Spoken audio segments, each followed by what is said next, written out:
Bismillahirrahmanirrahim. Assalamu alaikum all of you and welcome back to the channel.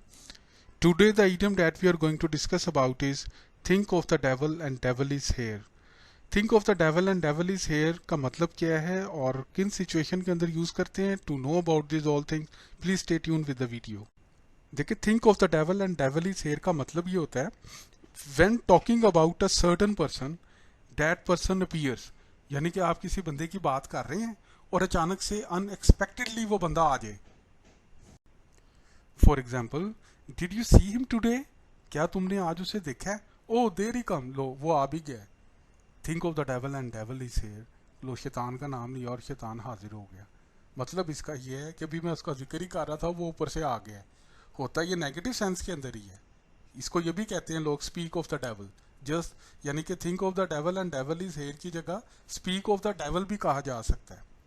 तो आपको बात तो समझ आ गई है कि जब आप किसी शख्स के बारे में बात कर रहे हो और वो अचानक से आ जाए खुद, तो उस सूरत हाल में ये वाला जो फ्रेज है या इडियम है, इसको हम इस्तेमाल करते हैं. So thank you so much guys for watching the video. If you like the video, please hit the like button and don't forget to subscribe the channel.